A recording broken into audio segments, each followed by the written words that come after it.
Peace is one of the deepest longings of the human soul, but we often chase it in ways that only mimic the real thing. Let's begin with the truth. Avoidance offers temporary relief, but it's only an illusion of peace. What we turn away from is often the exact path we're meant to take. Sit with that for a second. Now, we don't like discomfort. We don't like uncertainty. We certainly don't like pain. So when life shows us something we don't want to feel, something that scares us or shakes us up, we turn our face from it. We bury it. We become numb. We distract ourselves. And for a moment, it works. But what we avoid does not disappear. It just waits for us. And in the waiting, we often stay stuck. Join me today at MiltonCraft, Man on a Mission, and we're going to talk about avoidance. How avoidance can hurt your life, shape your life, and totally disrupt your life. Hey everybody, MiltonCraft, Man on a Mission. Hope you're having a great day. Just wanted to come by and drop some knowledge, talk to you guys, and share some wisdom, and just start a good conversation. I want to talk about the subject of avoidance. Something that you guys may deal with. I know it's something I deal with personally, a lot of avoidance, a lot of things. So I just wanted to share my truths and get to talk to you guys about it a little bit. So when we shy away from discomfort or challenges, we may feel safe for a moment, but the true growth happens when we face what we truly fear.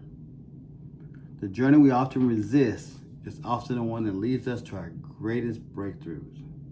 We need to learn how to embrace that discomfort. It might be guiding us to a place where we truly belong. So I want to share 5 things on the subject of avoidance that I think are very helpful, that may be helpful to you. And we're going to just talk about it from my perspective. And then hopefully you'll listen to this later and you'll delve in to kind of deal with any avoidance issues that you may have. So let's get started. The first thing is the nature of avoidance. Now, avoidance is a kind of spiritual amnesia. We use it to avoid what feels unbearable, but what it's doing is we're blocking what's transformational. So why do we do it? Sometimes we avoid truth that challenges our ego, pain that reminds us of our wounds, paths that seem too steep for our current strength, or divine assignments that feel too big for our comfort zone. And yet we read in the text, in every spiritual path, one message is always consistent. The way to peace is not through escape, but through surrender. And surrender is not passive. It's the willingness to face what is, to stop running, to meet life on life's terms. So I want to talk about the 4 things I just listed. So the first was truth that challenges our ego. Sometimes as humans, we have this big ego. We think we know everything. Nobody can tell us anything. If somebody tells us something we don't like or we disagree with, we get puffed up in the chest. We get all bent out of shape and we create a block. They say, hey, I need you to go do this tomorrow. Okay, I'll get to it. 3 days go by, I'll get to it. That's avoidance. That's because we really don't want to do it. Our ego is puffed up just to have them to have the nerve to say something to us about doing something that we don't want to do. And it becomes problematic. And before you know it, you live 10 or 12 years with an ego problem of avoidance because you don't want to deal with what you need to deal with. So consider that. It may just be an ego issue that you need to deal with. You need to let that go, release that. Because ego, as we know, can always get us in trouble. So deal with your ego because it may be stopping your blessing and you just don't do it because you're too proud, you're too scared to move forward. Next thing was the pain that reminds us of our wounds. Growing up as children, some of us may have experienced some traumatic childhood experiences, some teenage experiences that were traumatic, and we really don't know how to cope with them. And those wounds may be holding us back. They may be keeping us from going forward in the areas that we need to go forward in to be successful, to be better, to just withstand the things that come before us. So deal with some of the old wounds that you may have. I was a middle child. And we all know there's this thing called middle child syndrome. The middle child is always the one who catches all of this, all of that, and has to deal with the brunt of everything. And that can be terrifying to some. And it can cause you to develop patterns, habits that are really not good just to be able to cope. And one of the biggest things is avoidance. Instead of dealing with something or being caught up in the middle of something, you'll avoid it. You'll just say, okay, push it down, smother it down, but that does you no good. In the moment, yeah, it's cool. But over time, that builds in your system, it builds in your psyche, and it begins to wear on you. It begins to break you down. It causes you a lot of pain, a lot of heartaches, and it makes it harder for you to deal with situations that are right before you because you're so used to avoiding things to keep the peace. And we need to be mindful of that so that we don't get caught up in that because of some traumatic experience that we experienced growing up. So be mindful of that. If you're doing things out of avoidance because of a past experience or something that happened in your childhood, own it. Take a look at it. Address it. Sit down and talk to somebody about it so that you can find the things that you need to help you to move forward. If not, you'll stay stuck in this. And like I said, it'll be 15 years down the road, you're still dealing with this same avoidance issue. Next one is paths that seem too steep for our current strength. So sometimes we get in situations where we can't see our way through it. We can't see the benefit at the end of the tunnel because we have a block. We have an avoidance block, thinking that we already know the answer. There's no way to do this. It's not possible. It's not doable. So we put a barrier in front of anything that we're trying to do. It's a form of avoidance. We can't figure any way to get through this, so let me just avoid it. Let me just stay away from it. Let me just not deal with it. And that's a barrier that we put up, and that can stop our blessings as well. Because you may have to do something as simple as move on a 15-acre land and put a tiny house on it until you can build your house. But you'll find a reason to say, I can't do that right now because the house is not built. There's no road to the land. Too many trees out there right now. That's avoidance. That's a way of avoidance. It's a way of talking yourself out of something because you can't find the strength to go through what you need to do to get it done. So we put barriers, again, like I say, in front of ourselves to stop us from doing what we need to do. That is the brief definition of avoidance. And I've done that plenty of times in my life, and some of you may have too. So just be mindful of that you don't get caught up in putting barriers in front of you that are really not there. It's just a form of avoidance because of past experiences or just a fear of going forward into something you've never done before. So you have to build up the strength and the courage to walk that out, to go through that. And the last one, our divine assignments that feel too big for our comfort zone. That's the same thing. We are called to do certain things, and sometimes they seem a little bit bigger than we think we can handle. We have to step outside of our comfort zone in order to do them. Like for me, at 22, 23, we bought our first property. And that was way outside of a little country boy's comfort zone. That was not something I was used to. But I knew I wanted to get into real estate. And in order to do it, I had to step outside of the comfort zone. Now, avoidance was, you don't know anything about real estate. You don't know anything about tenants. You don't know how to maintain a building.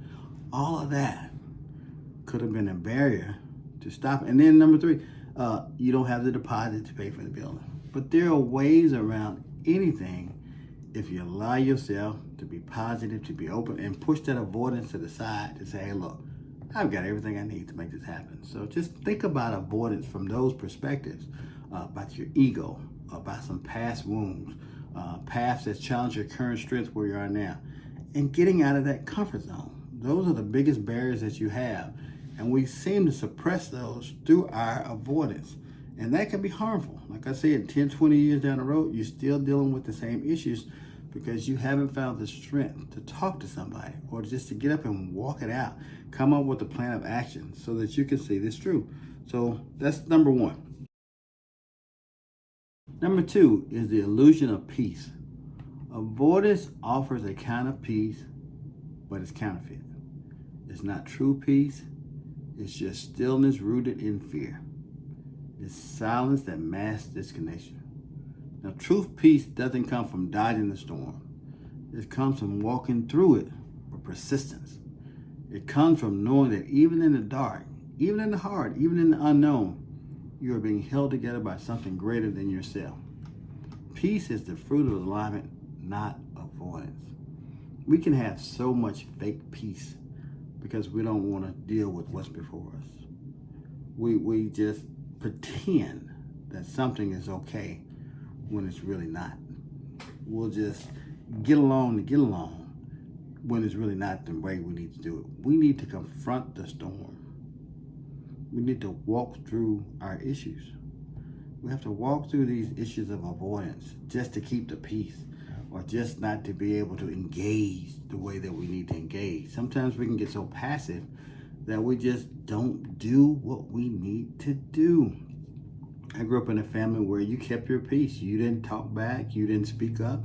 If something was wrong or something you knew was out of order, it was not your place. It's not your place to say anything. And that can be traumatic. That can be traumatizing.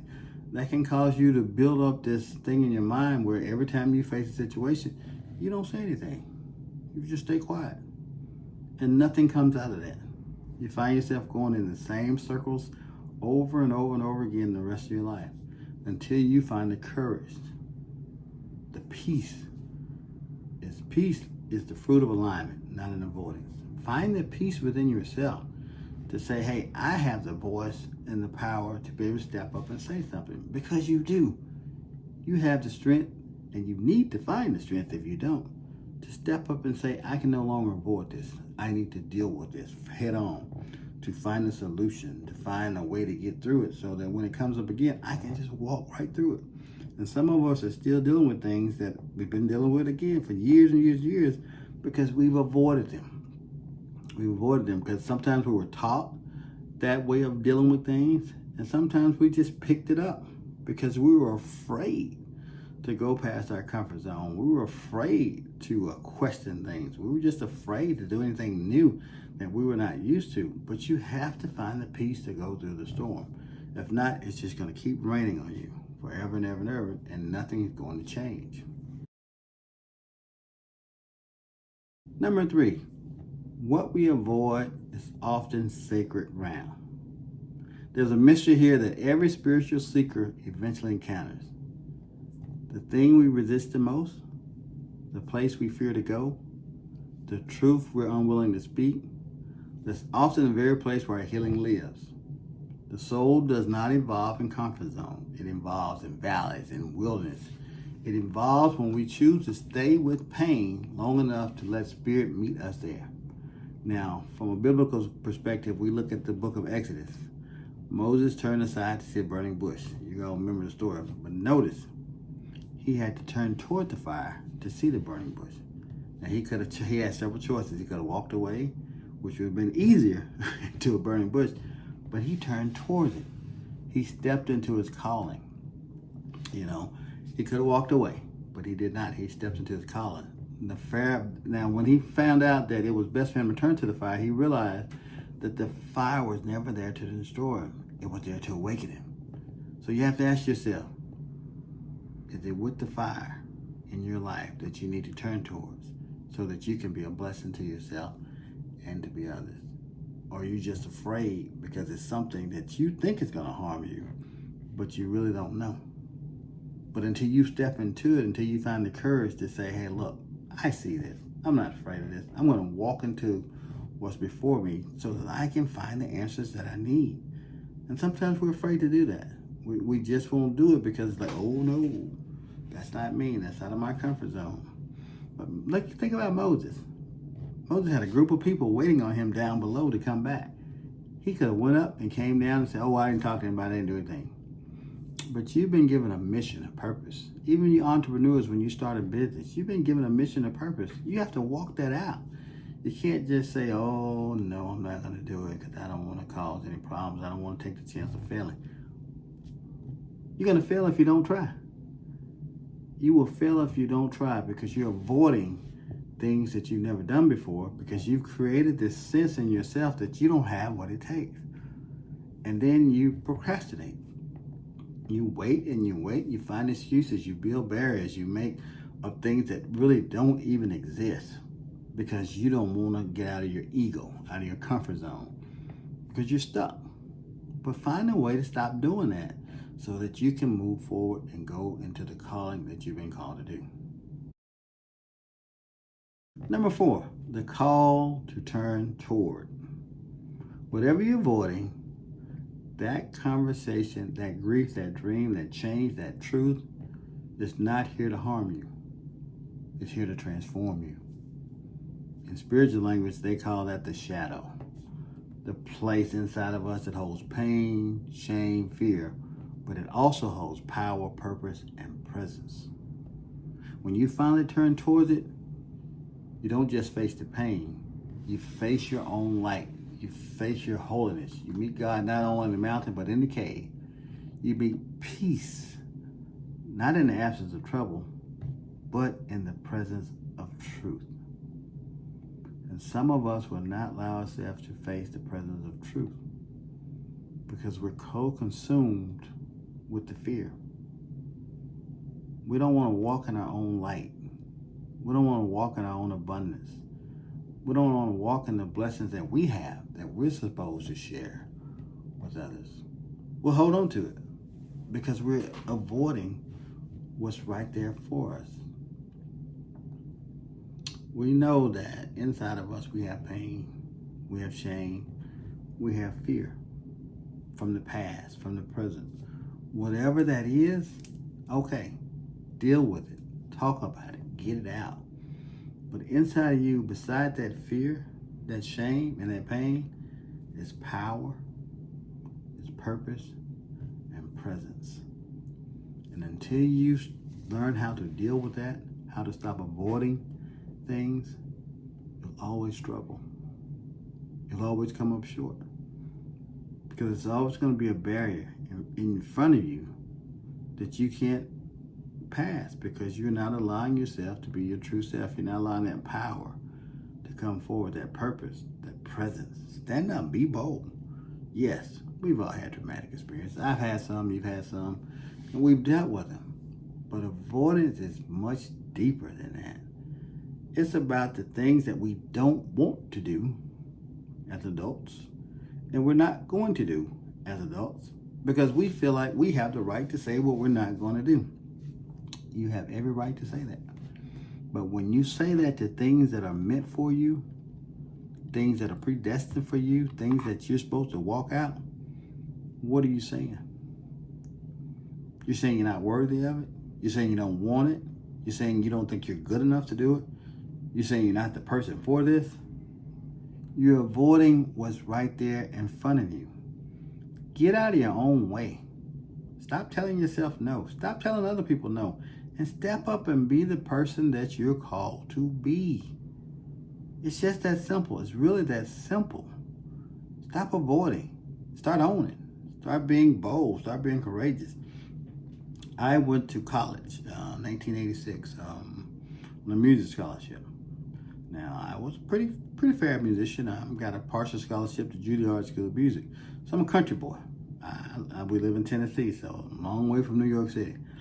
So when I graduated, I really wanted to go to Juilliard, but I didn't because I avoided the conversation that I need to have with my parents to say, hey, look, this is my dream. This is something I really want to do. And I really want to go to Juilliard so that I could study music and become a musician. But I knew from the family that I grew up in, that was not going to be accepted well. I was going to be told, stay here, go to school, get your education, get your job, live your life. So what did I do? I kept it to myself. I avoided the conversation. I avoided even ever talking about it because I didn't want the problem that came with it. I just suppressed it. And avoidance, again, the pain, the fear, all of that is a burden on you because you have to carry that for the rest of your life because of a decision you chose not to make because you were too afraid to say something and you avoided dealing with what was right in front of you. Now, how do I know that day may not have been the day they say, well, we didn't get to do it, try it. Why not? Give it a shot. I'll never know because I didn't pressure it. I didn't push it. I didn't do anything out of my comfort zone to make it happen. So think about that. You have power and purpose and presence inside of you. And don't let it just sit there for nothing. And number 5, a sacred reframe. So let's reframe the question. How can I feel better? Ask the question, what am I avoiding? Instead of saying, how can I feel better? What am I avoiding is the question you should ask. And instead of fearing the answer, treat it as a sacred guidance. Your resistance is not a sign to run. It's a signpost to look deeper within. Every avoided truth is an unopened door. Every avoided feeling is an unprayed prayer. Every avoided path is a road where spirit is walking. Every avoided path, is a road where spirit is waiting to walk with you. What am I avoiding? That's the question you need to ask yourself. What am I avoiding?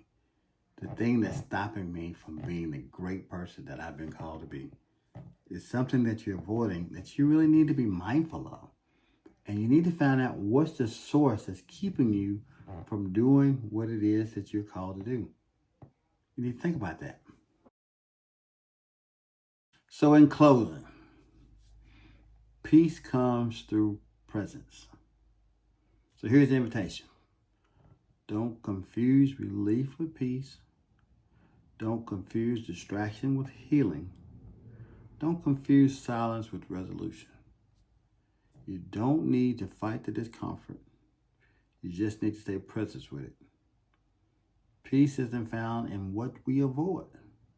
Peace is found in what we face, what we love, with courage, and with our faith. Because when we turn away from things, it's often the exact path we were divinely meant to take. So you have to walk it out slowly, honestly, and knowing that you don't have to walk this alone. Deal with the issues of avoidance that you're having. Think back when this started.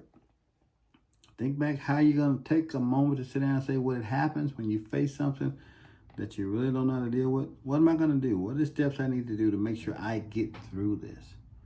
Get my ego out of the way, to get my past trauma out of the way. Sit down, write it down, talk it out, do a video on it just to get it out so you can start thinking of ways to get through this. Because sitting in it is not going to solve anything. So figure how to deal with these avoidance issues. I'm not a therapist. I don't claim to be one. I'm just telling you my thoughts, some things I need to work through, some of my avoidance issues, and how some of them are rooted in things from the past. So I'm sure some of you guys may be dealing with this, like I said. If so, I hope this helps you to see some ways that you can help walk this out. So thanks for joining me today. MiltonCraft Man on a Mission. I hope this is helpful. I'd love to talk about it more. If you have questions or comments, write them down in the description and we can talk about it. Okay? So have a great day. Talk to you soon.